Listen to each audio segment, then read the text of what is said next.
Welcome to everyone. My name is CMA Sarfaraz. हमने last class में bill of exchange के कुछ टॉपिक कर लिए थे, उसी के बेस पे हम आज एक दो इलस्ट्रेशन करने वाले हैं। जैसा कि हमारा इलस्ट्रेशन सेकंड में दिया हुआ है, सुनील और अनिल 8000, यानी कि सुनील ने ना अनिल को से 80,000 की मनी बोरो कर रखी है। मतलब अब अनिल जो है वो ड्रॉ करता है एक बिल ऑन सुनील।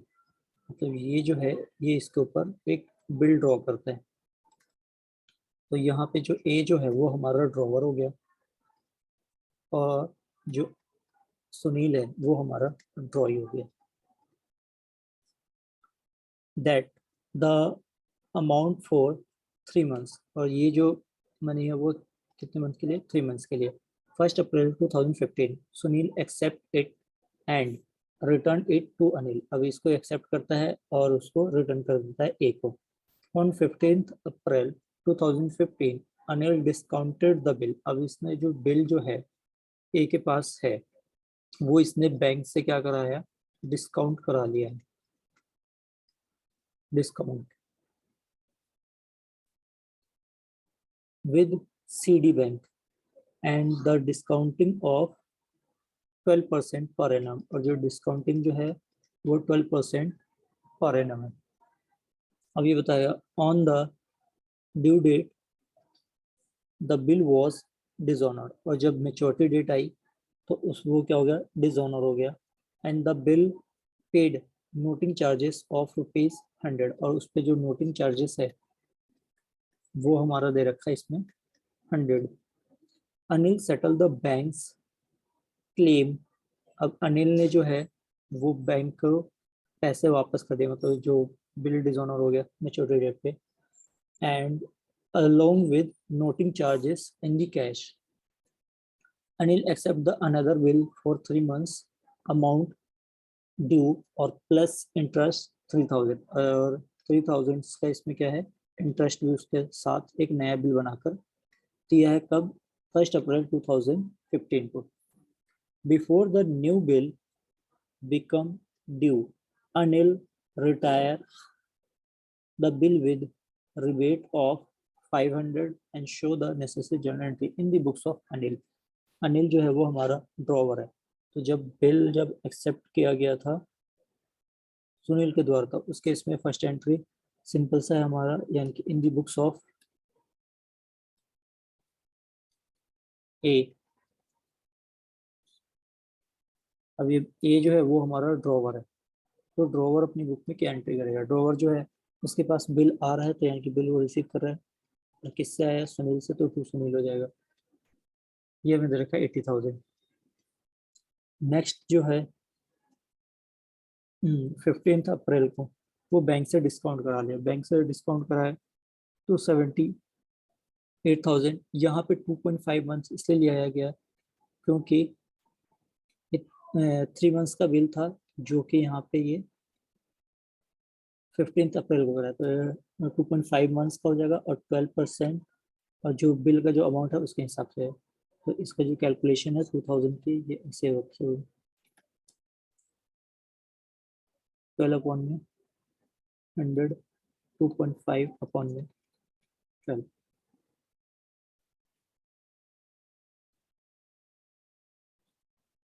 ये इससे इसका मल्टीप्लाई अब इससे करोगे तो 2000 आ जाएगा। ये रहता है bank account debit, discount account debit to bill receivable. अब मेच्योरिटी डेट पे जो है वो बिल डिसऑनर हो गया। तो अब ये जो बैंक से इसने ए ने जो डिस्काउंट करा था वो पैसा वापस करेगा। तो वो जो बिल है वो डिसऑनर की एंट्री जो है वो नोटिंग चार्जेस के साथ दिया जाएगा, जो कि पे किसने करा है? बैंक ने। तो यहाँ पे bank account debit to bank, ये जो बैंक का मतलब यानी कि CD बैंक, जहाँ से इसने ये डिस्काउंट कराया था, ये CD बैंक को इंडिकेट कर रहा है। CD बैंक का अकाउंट है, यानी कि एक तरह से ये इनका क्रेडिटर बन गया है ए का। अब ए को जो पैसे देने हैं क्रेडिटर को, तो उसको खत्म करने के लिए यहाँ पे सेकेंड एंट्री आ जाएगी हमारी, bank account debit to cash. यहाँ पे बैंक को यानी कि पेमेंट कर रही है सीडी बैंक को नोटिंग चार्जेस के साथ। वैसे अगर नॉर्मली देखा जाए तो bank account debit to cash ये हमारा एक तरह से कैश डिपॉजिट की एंट्री शो कर रहा है, बट यहाँ पे ये पेमेंट का है। और फिर उसके बाद इंटरेस्ट जो है 3000 का वो पहले ड्यू की एंट्री कर लेंगे। Sunil's account debit to interest, interest हमारा क्रेडिट हो गया है। और ये जो है 3000 ये दोनों को मिलाकर फिर नया बिल हमारा बनेगा। तो bill receiver account debit to bank to Sunil's, इससे हमने नया बिल क्या करा है, रिसीव किया है। फिर नेक्स्ट में जो है अमाउंट जो है वो रिसीव करा है सुनील से, तो बैंक अकाउंट डेबिट, यहाँ पे रिबेट दिया है 500 का, तो ये हमारा डेबिट हो जाएगा क्योंकि ये एक्सपेंसेस का पार्ट है। और टू बिल रिसीवर यानी कि बिल हमारा मेच्योर हो गया मेच्योरिटी डेट पर, तो ये पूरे अमाउंट से ये क्लियर हो जाएगा। फिर उसके बाद हमारा नेक्स्ट क्वेश्चन एक देख लेते हैं, इलस्ट्रेशन 3। इसमें ये बताया हुआ है on 1 April 2015 Bala draw a bill 1,20,000 on Mr. लाला। तो ये हमारा ड्रॉवर है, तो ये हमारा ड्रॉ है।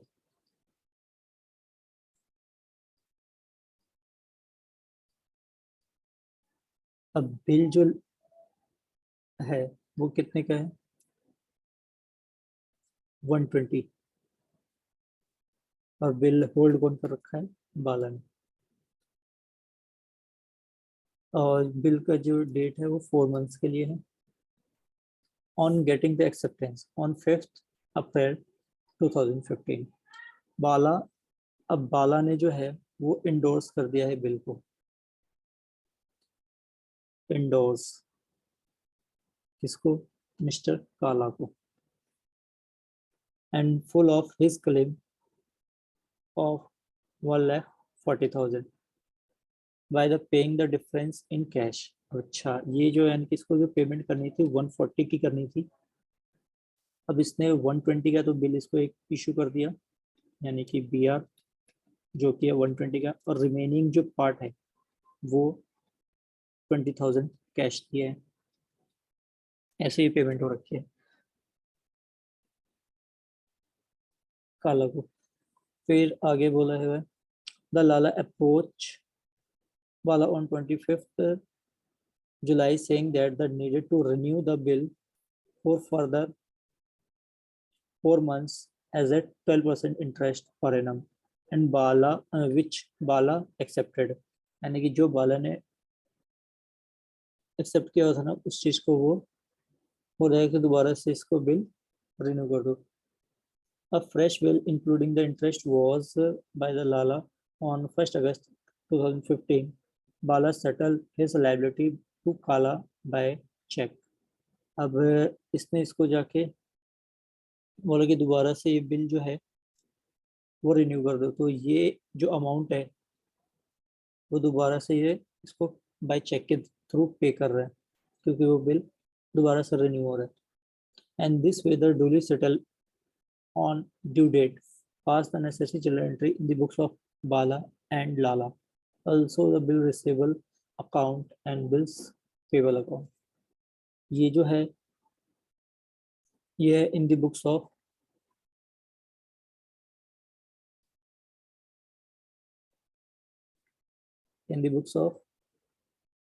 बाला यानी कि ड्रॉवर। अब ड्रॉवर को जब बिल रिसीव होगा तो BR अकाउंट डेबिट, अब जिससे रिसीव हो रहा है उसको क्रेडिट कर देगा, तो यहाँ पे टू लाला हो गया जो कि ड्रॉई है, 120 का आ गया। अब ये जो बिल था 120 का वो काला को इसने क्या कर दिया, सेंड कर दिया, जो कि पेमेंट करनी थी 140 की, तो 140 का तो बिल बता दिया और 20,000 इसको कैश दे दिया। Kala's capital account, Kala's account debit to cash और टू बिल रिसीवेबल, ये जो 140 20 एंड 120। अब जो 25 जुलाई को जो है लाला ने जो है वो अप्रोच करा है कि वो कैंसिल कर दो बिल और दोबारा से इसको रिन्यू कर दो। तो बिल जो अभी होल्ड है वो काला के पास है, तो जो ड्रॉवर जो है वो अपनी बुक में क्या एंट्री करेगा? तो काला जो है इसका क्रेडिटर है वो फिर से आ जाएगा और लाला इसका डेटर है, यानी कि बन जाएगा। और यहाँ पे जो नरेशन है बिल कैंसिलेशन का वो लिख के यहाँ पे 120,000 120,000। आगे जो है वो इंटरेस्ट का जो अमाउंट है वो कैसे कैलकुलेट कर रखा है। Lala's capital account debit to interest 120 multiply में 12% मल्टीप्लाई में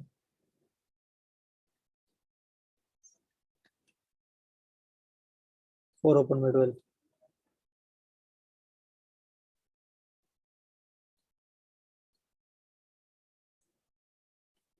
120 यहाँ पे हमारा आ जाएगा मल्टीप्लाई, तो टोटल अमाउंट जो है आपका 4800। तो ये इंटरेस्ट का अमाउंट कैलकुलेट हो गया। अब ये जो इंटरेस्ट का अमाउंट है वो हमारे नए वाले बिल में सेट हो गया। अब काला को इसने पेमेंट करा है, तो चेक के थ्रू काला capital account debit to bank, वो सेटलमेंट हो गया, जो कि 120 जो बिल दोबारा से रिन्यू करा गया है। अब बिल रिसीव जो हुआ है फिर से, एक तो 120 का तो बिल था, इंटरेस्ट इस पे लगा है 4800 और नोटिंग चार्जेस नहीं, नोटिंग चार्जेस का नहीं, इसमें बस ओनली इंटरेस्ट और बिल का अमाउंट, तो 124,800। तो ये आपका नया बिल का अमाउंट हो जाएगा। अब ये जो बिल का अमाउंट है वो पेमेंट पे कर दिया गया है मेच्योरिटी डेट पे, तो 1,24,800। अब आ जाता है हमारा बिल रिसीवेबल अकाउंट। इसको हम कैसे क्रिएट करेंगे? जहाँ जहाँ पे बिल रिसीवेबल है उसके अपोजिट में एंट्री हमें पास आउट करते रहना है। सिंपल सा है। टू लाला, तो वहाँ पे जो हमने एंट्री करी थी बियर अकाउंट डेबिट टू लाला। अब बिल रिसीवेबल अकाउंट हम बना रहे हैं, तो बिल रिसीवेबल जो है वो डेबिट हो रखा है, तो हम बिल रिसीवेबल के अंदर लाला को लिखेंगे डेबिट साइड में। फिर नेक्स्ट एंट्री थी 5 अप्रैल 2015 को, क्योंकि काला को सेंड किया गया था, तो उस केस में हमने काला को जब सेंड किया था तो टू BR किया था और वहाँ पे काला लिख दिया था। अब यहाँ पे जो BR जो है वो क्रेडिट हो रखा है, तो इसलिए बिल रिसीवेबल अकाउंट के अंदर काला को हम क्रेडिट साइड लिख देंगे। फिर नेक्स्ट एंट्री थी हमारी 1 अगस्त 2015 को। यहाँ पे है ना, लाला ने दोबारा से इसको रिन्यू करके बिल दिया था, तो BR अकाउंट डेबिट तो लाला दिया गया। और यहाँ पे जब उसकी पेमेंट करी गई थी बिल रिसीवेबल की, तो bank account debit to BR हमने किया था, तो BR यहाँ पे क्रेडिट हो रखा था, इसके बैंक में क्रेडिट चले गए। तो यहाँ से दोनों बैलेंस मैच है। अब इस केस में जो लाला है वो अपनी बुक में क्या एंट्री करेगा? लाला जो है वो हमारा है ड्रॉई, दूसरे शब्दों में सिंपल लैंग्वेज में कस्टमर। तो Bala's account debit to bill receivable 120, same just उसका अपोजिट हो जाएगा। फिर बिल्स पेबल टू बालास, ये कैंसिलेशन का हो गया। और इंटरेस्ट, एक के लिए इनकम तो दूसरे के लिए एक्सपेंस, इसके लिए एक्सपेंस है इसलिए ये डेबिट कर दिया है टू बालास। और फिर उसके बाद जो नया जो बिल जो बना है वो उसकी एंट्री है आपकी Bala's account debit 1,24,800 and bills payable to bank. यहाँ पे बिल की पेमेंट की एंट्री है, जो कि हमारा बिल्स पेबल जब हमारी लाइबिलिटी रिलीज होती है, मतलब खत्म होती है, तो हम उसको डेबिट करते हैं और बैंक हमारा जा रहा है, क्रेडिट हो जाएगा। नेक्स्ट एंट्री आ रही है हमारी बिल्स पेबल। अब वो जो हमने बिल्स पेबल का करा है उसी का बस अकाउंटिंग हमें कर देना। बिल्स पेबल में फर्स्ट एंट्री हमारी करी गई थी टू बाला, मतलब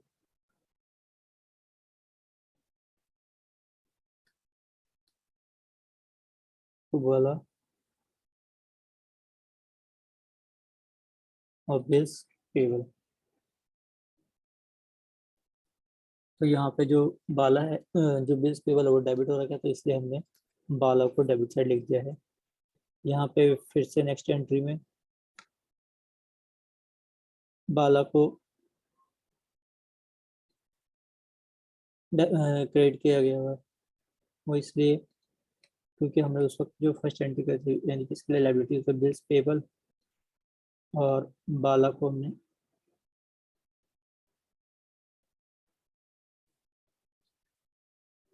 बाला इसका credit। तो by bank, by Bala's account 1,20,000।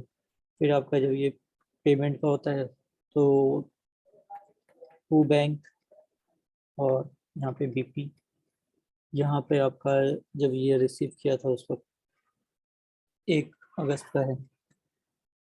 यहाँ पे जो एंट्री थी वो आपकी थी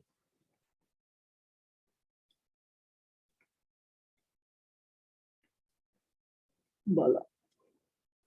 तो इस हिसाब से आपकी फर्स्ट एंट्री ये होगी बाला टू बीपी। हमने उसको यानी कि बाला को बिल्स पेबल उससे एक्सेप्टेंस किया था, फिर दोबारा जब उसको कैंसिल करा गया, फिर दोबारा उसको इशू करा गया, मतलब एक्सेप्टेंस दी गई थी, तो वो फर्स्ट एंट्री आपकी ये बनती है, सेकंड फिर ये थी, थर्ड आपकी ये, और फोर्थ ये। बस आज के लिए बस इतना ही। नेक्स्ट क्लास में हम एक और टॉपिक करेंगे। Thank you.